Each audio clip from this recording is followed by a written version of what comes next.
Hi class, in this video we're going to use the directory class to look at accessing directory or folder information from the file system.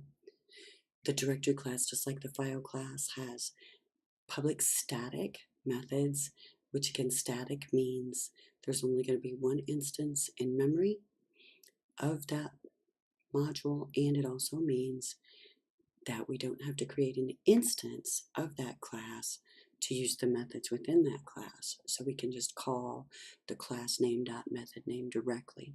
So I hope you're starting to get the hang of these kinds of differences. It can make C# really easy or really tough if you're not thinking about how the syntax is created. Now there are some other classes that are available, Directory Info and File Info. They're similar, but they are not static. So that means we have to create instances of the Directory Info or the File Info class and then gather information or attributes about the file from that File Info instance. In your textbook in chapter 13, they give you a list of all of the different methods, properties that are available for these different classes. You can also find that information, of course, online. Let's add some information to our example 13-1 project. That's what's in our video. That was the second video for the chapter. You can get it as a -1. And so if you haven't created this form, just back up and watch that video. We have a simple form that just has a text box in it, and in our form load procedure we already have some code. Let's take a look at that. I'm going to set this project back to be my startup project so that it'll run when I press run. And looking at our form load, what we have in this project right now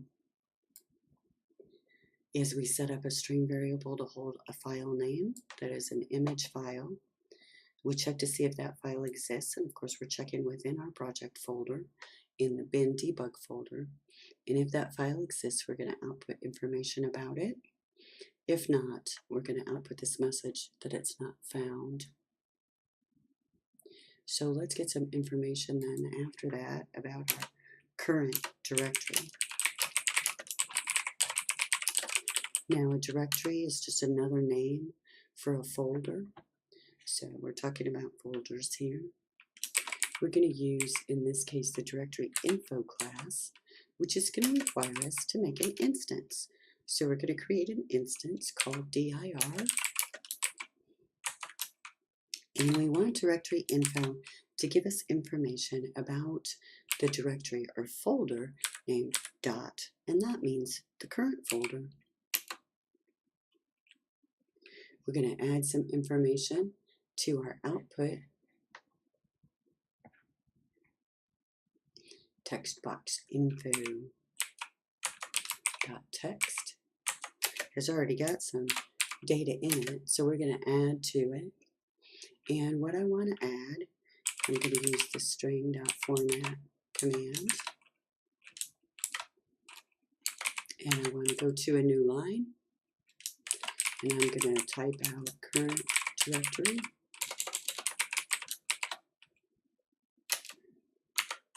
Another new line, and parameter, and then another new line. I'm going to have to add carriage returns to those since we're using that text box. Okay, so that's going to give us our directory information, what our current directory is, which should be our project directory, right? Now, to finish this out, I kind of ended there a little prematurely. We want to add our replacement value, and our replacement value is going to be coming from the directory class, and we're going to say get current directory. So notice we didn't use the instance we just created of the directory info class. We called the directory class directly. Okay, so let's add some more.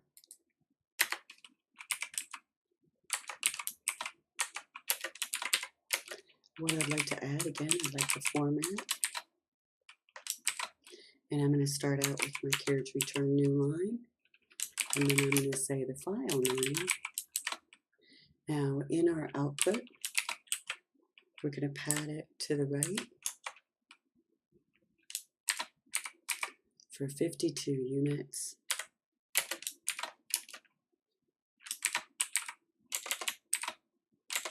Type here, size. Again, I want to pad that to the right for 10 units, creating a little heading here. And then I want to add one more thing, creation time.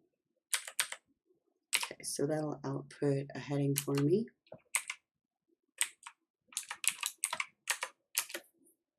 And we'll add a little bit more to our text box. Now what we want to add is some information that's going to be in a loop.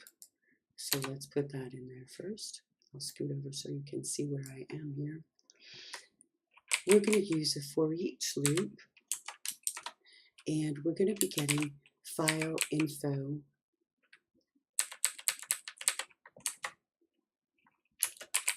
information. That's our object type. And we're going to call that file info, FIL, and we're going to get that information from our directory object that we've created, that is our directory info object.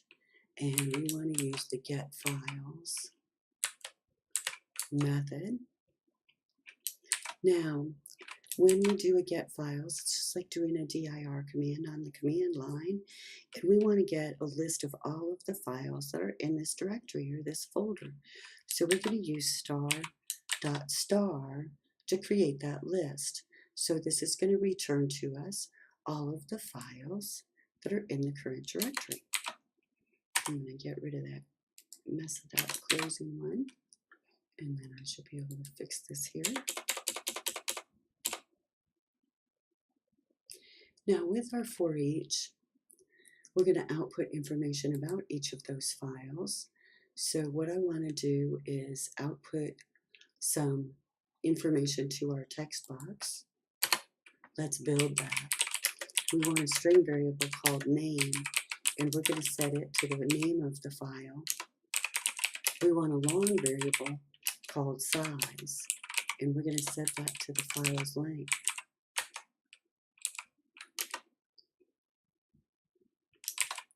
We're going to use a date time data type, which offers a lot of capabilities. And we're going to call this creation time, and we're going to set it equal to the creation time of our file.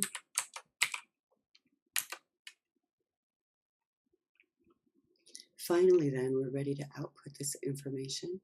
So in our string.format, format, the first thing I'm going to have is carriage return and new line, and then we're going to output a parameter. Then our second parameter is a number with 0 decimal places. Right? What do all those formatting parameters mean? Oops, no space there. Next, my second parameter, which is my third, right? It's going to be 20 wide, formatted as G. Is that a date format? Maybe a general date. I'll let you Google that. Now, our replacement values are going to be listed here. First, I'm going to have name, and I want to pad it to the right so that it's left justified using 45 units. Then I want to output the size, and then finally the creation time. Now that should output our information for each of the different files in our folder. Let's see what we've got. All right, there we go. So here's our beginning information that we got from our previous exercise looking at the file. And then we list our folder name. And our folder name is this current project, and then our bin debug folder. Now it's processing each file that we have in our folder, and we don't have very many, but it's outputting the size and the creation date and time. I'm going to make my text box a little bit wider. See if we can display that information a little bit better. Let's try it. Because I didn't add any scroll bars. Oh, that looks better. So here's our size and our creation time. Still a little waggedy, huh? We could do better.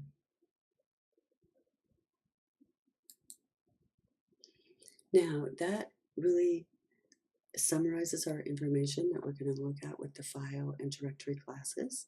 In the next few videos, we'll be reading and writing files to access the data. So thank you.